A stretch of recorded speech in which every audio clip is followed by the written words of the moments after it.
Assalamualaikum warahmatullahi wabarakatuh. Perkenalkan, nama saya Muhammad Iqbal Hidayatullah. Saya mahasiswa dari Universitas Serang Raya. Di sini saya akan mempresentasikan hasil apa yang telah saya pelajari, yaitu tentang televisi berfungsi perekat sosial. Adapun materi tersebut adalah salah satu tugas mata kuliah tentang Undang-Undang Penyiaran. Langsung saja, di sini saya akan menjelaskan tentang pengertian televisi. Televisi adalah sebuah alat penangkap siaran bergambar. Kata televisi berasal dari kata tele dan vision, yang mempunyai arti tele yaitu jauh, dan vision yaitu tampak. Jadi, televisi berarti tampak atau dapat melihat dari jarak jauh. Penemuan televisi disejajarkan dengan penemuan roda, karena penemuan ini mampu mengubah peradaban dunia.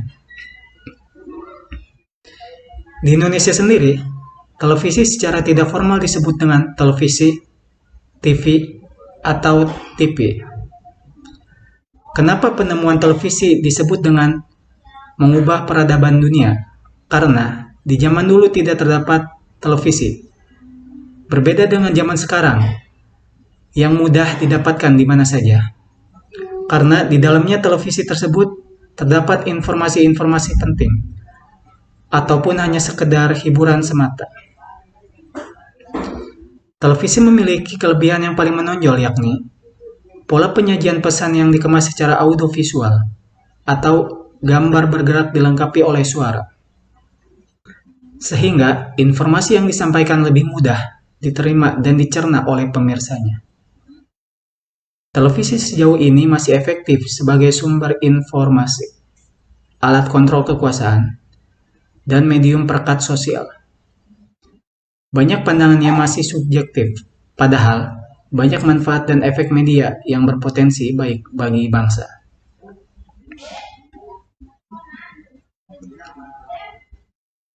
Selanjutnya yaitu ada jenis program televisi. Sesuai dengan judul, televisi berfungsi sebagai perekat sosial. Karena di dalamnya terdapat jenis program televisi di mana di sini terdapat 5 poin, yaitu yang pertama adalah ada program berita. Di dalam program berita sendiri terdapat 2 poin juga, yaitu ada hard news dan soft news. Yang kedua yaitu ada drama. Di sini ada drama sinetron, ada drama film. Ketiga, game show. Keempat, musik. Dan yang kelima, reality show. Di sini saya akan menjelaskan yang pertama, yaitu adalah program berita. Hard news, meskipun namanya hard news atau berita berat, bukan berarti semua berita yang berbobot berat termasuk ke dalam kategori jenis hard news. Sifat utama dari hard news adalah harus ditayangkan dengan sesegera mungkin supaya informasi penting tersebut dapat cepat diketahui oleh masyarakat. Dan jika tertunda penayangannya, maka berita tersebut akan basi. Ada 3 jenis berita yang termasuk ke dalam hard news, yaitu yang pertama ada straight news, yang kedua feature, dan yang ketiga infotainment. Di sini saya akan menjelaskan tentang straight news. Straight news sendiri berita langsung yang disampaikan dengan singkat dan terdiri dari inti-inti informasi yang perlu disampaikan, mencakup jawaban dari dasar pertanyaan jurnalistik, yaitu 5W1H. What, who, when, where, why, dan how. Tanpa memberikan informasi lebih mendetail yang ada di dalamnya. Dan yang kedua adalah feature. Feature sendiri adalah informasi yang cenderung lebih ringan dibandingkan static news, namun memiliki keunikan, kekhasan, keanehan, atau hal yang menarik lainnya, yang menarik perhatian bagi masyarakat luas. Dan yang ketiga yaitu ada infotainment. Infotainment sendiri adalah informasi mengenai seputar selebriti atau orang-orang terkenal seperti artis, aktor, atau bintang film lainnya. Di Indonesia sendiri tidak asing dengan program berita infotainment ini, karena kita sering mendapatkan infotainment di stasiun televisi Indonesia. Selanjutnya yaitu ada soft news. Kebalikan dari hard news, berita dalam soft news tidak mengharuskan pihak televisi untuk menayangkan dengan sesegera dan secepatnya, serta masih dapat diolah lebih mendalam dan ditayangkan secara mendetail. Meski namanya adalah berita ringan, bukan berarti informasi dalam soft news merupakan berita yang kurang atau tidak penting.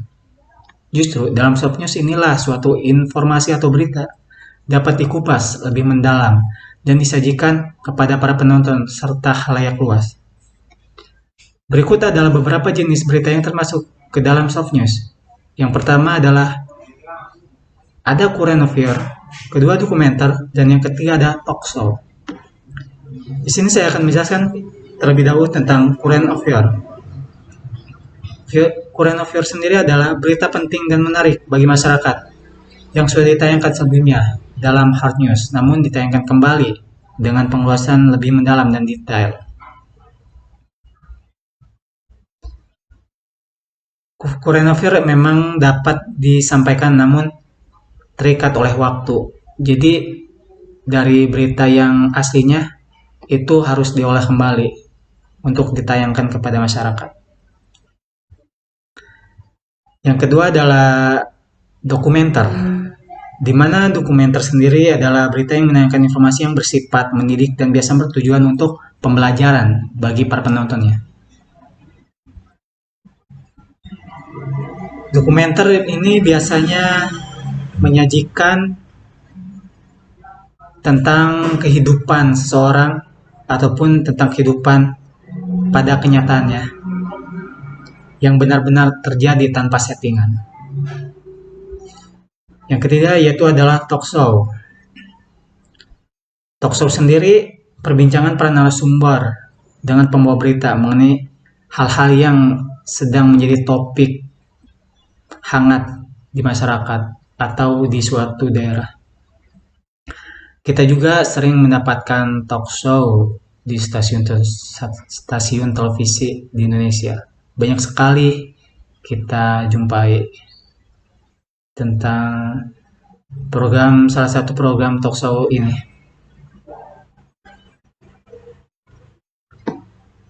Selanjutnya yang kedua yaitu ada drama. Drama mungkin tidak asing lagi bagi telinga kita ya. Karena drama adalah program yang mencerminkan jalan hidup pemeran utamanya.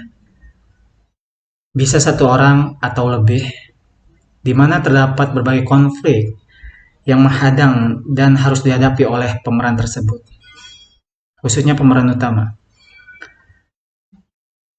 Berikut adalah ada 2 poin di dalam program drama. Yang pertama ada sinetron. Sinetron adalah program yang tertentu sudah tidak asing lagi telinga dan mata kita. Jenis program yang memiliki panjangan sinema elektronik. Ini memang sering kita dapati tayang setiap hari di berbagai televisi. Yang memiliki alur cerita masing-masing dan biasanya mengangkat kisah dari fenomena yang sedang ramai di masyarakat.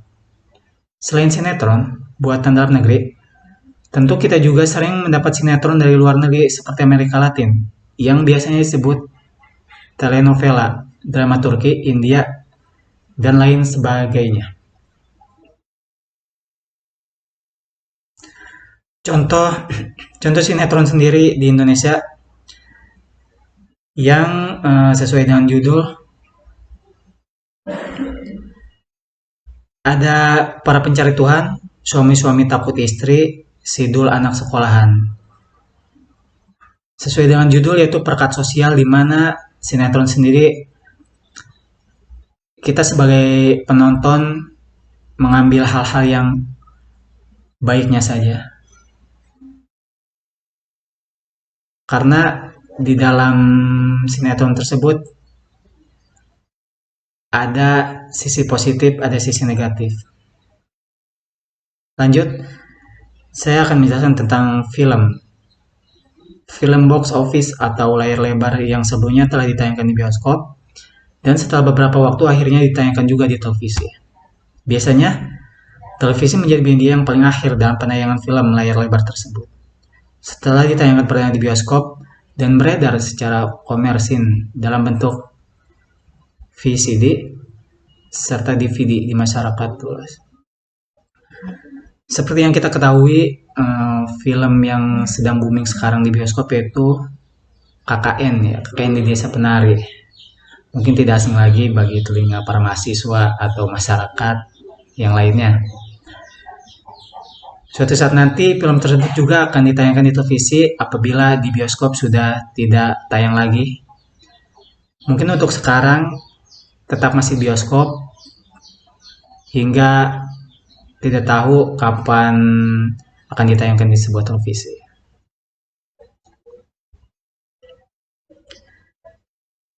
Film yang sesuai dengan judul juga perekat sosial, yaitu di sini ada contohnya, ada film Laskar Pelangi. Film Laskar Pelangi sendiri adalah tentang pendidikan Indonesia terbaik. Laskar Pelangi ini menunjukkan lika-liku pendidikan. Jadi di dalam Laskar Pelangi ini ada sebuah atau segerombolan anak kecil yang bersemangat dalam sekolahnya.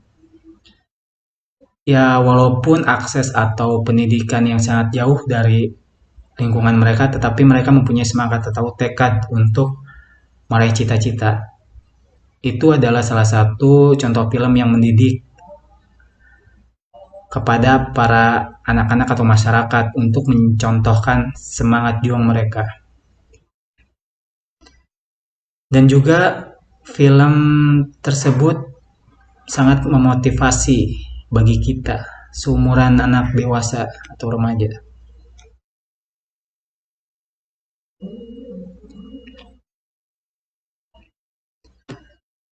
Yang ketiga ada game show. Program ini berisi berbagai permainan yang melibatkan sejumlah orang, baik bekerja secara individu atau tim, dan saling bersaing dalam permainan tersebut. Serta biasanya mereka memperebutkan hadiah menarik yang ditawarkan. Acara yang paling sering didapati dalam kategori game show adalah kuis, yang mana para peserta permainan akan bersaing untuk menjawab sejumlah pertanyaan yang diajukan oleh pembaca acara. Anda tentu tidak asing lagi ya di telinga kita, karena game show sendiri mudah didapatkan di stasiun televisi Indonesia. Contohnya yaitu ada 1 lawan 100, ada berpacu dalam melodi, dan yang kemarin-kemarin sedang heboh yaitu ada Indonesia Pintar. Di situ juga sebuah permainan yang mana di dalam permainan tersebut adalah kayak materi-materi sekolah. Jadi asik untuk kita tonton. Dan di acara tersebut bisa juga sebagai pelajaran karena tebak-tebakan atau permainan yang diadakan oleh game show ini seputar pelajaran yang di sekolah. Seperti Indonesia Pintar. Yang keempat ada musik. Program musik yang biasanya ditayangkan dalam acara khusus segmen musik dengan format video klip atau bahkan lipstick di konser penyanyi yang bersangkutan. Program musik ini sangat terkenal hingga awal 2000-an, di mana muncul berbagai acara musik yang mengusung konsep tanggal lagu terkini dan melibatkan para penonton untuk memberikan vote supaya lagu favorit mereka tetap ada dalam tanggal lagu. Dan tentunya kita tidak bisa melupakan peranan MTV yang bisa dibilang cikal bakal digandrunginya berbagai acara musik tersebut. Contoh musik yang ada di Indonesia, program televisi yaitu ada Dahsyat, Inbox. Mungkin itu dulu adalah program terheboh ya di setiap pagi gitu. Sebelum bekerja atau sekolah biasanya disuguhkan dengan acara musik Inbox atau tidak Dahsyat. Sekarang dua program macet tersebut sudah jarang terlihat lagi ya. Mungkin zaman dulu itu, zaman adanya dua program tersebut itu paling heboh, dan menurut saya itu asik untuk ditonton.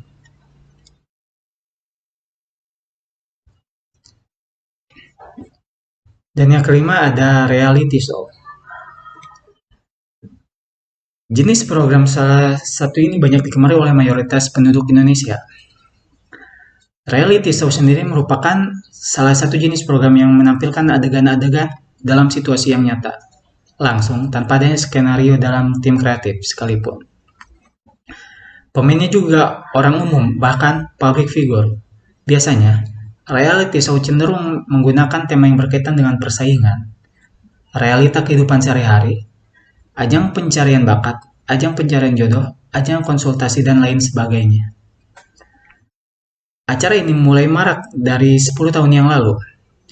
Banyak televisi swasta yang menyajikan program televisi jenis contohnya yaitu yang ada di Indonesia.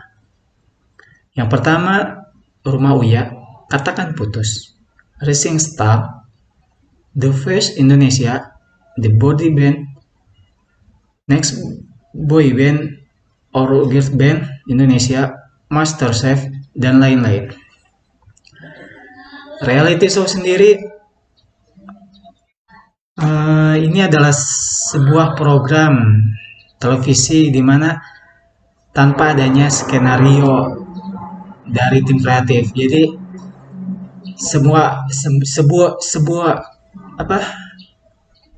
Semua alur ceritanya itu sesuai di lapangan. Apapun yang terjadi di dalam program ini, segimana alur ceritanya saja, tanpa adanya skenario dari tim kreatif.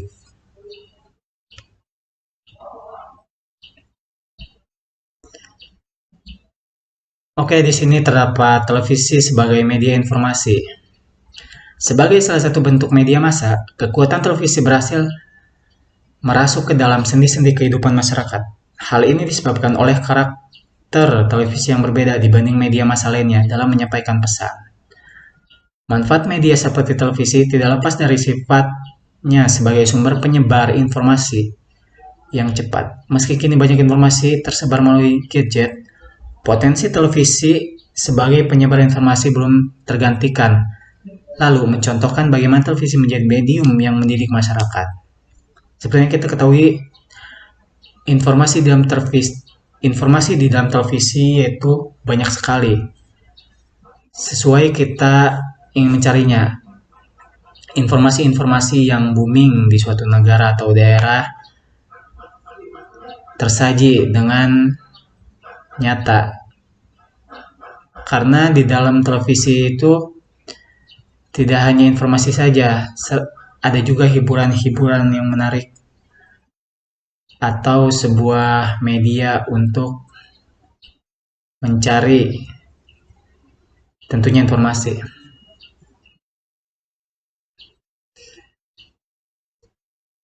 Di sini terdapat pengaruh positif televisi terhadap remaja. Televisi juga terdapat pengaruh positifnya ya. Adapun di mana aktivitas dan akses terhadap televisi tersebut memiliki sejumlah kemungkinan, dampak, dan pengaruh bagi remaja. Secara umum, akses terhadap media massa memiliki sejumlah kemungkinan, dampak, dan pengaruh. Secara khusus, Harlock menyatakan sejumlah laporan mengenai pengaruh televisi terhadap remaja. Menurutnya, pengaruh itu adalah pengaruh fisik, pengaruh pada bentuk permainan lainnya, pengaruh pada pekerjaan sekolah, pengaruh pada hubungan keluarga, motivasi untuk memperoleh pengetahuan, pengaruh pada sikap, pengaruh pada nilai, pengaruh pada perilaku, pengaruh pada cara berbicara, model untuk peran dalam hidup, pengaruh pada keyakinan. Televisi juga sangat berpengaruh bagi para penonton. Contohnya itu remaja. Sesuai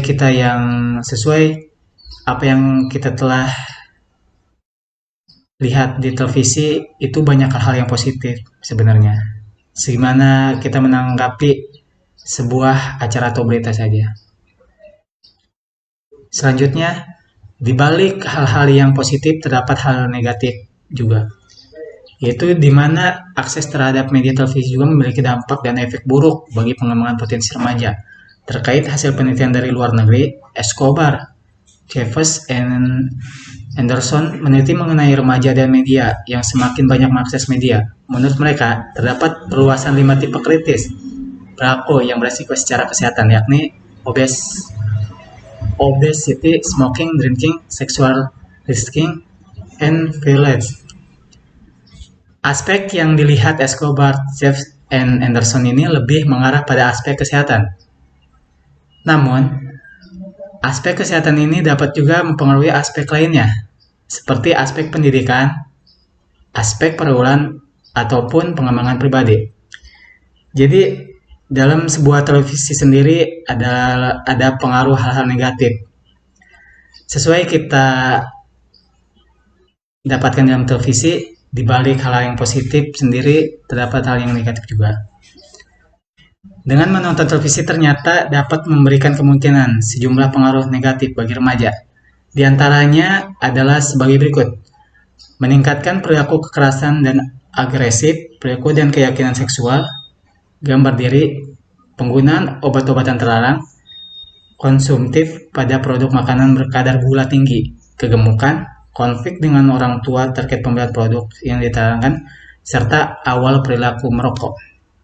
Jadi, semua informasi atau sekedar hiburan di dalam televisi ataupun iklan itu sebagaimana kita harus bisa memanfaatkan media tersebut, karena di umuran anak-anak sampai remaja itu menonton TV harus didampingi dengan orang tua agar tidak salah menangkap sebuah informasi atau tayangan yang ditayangkan oleh media televisi. Terima kasih, mungkin segitu saja presentasi dari saya.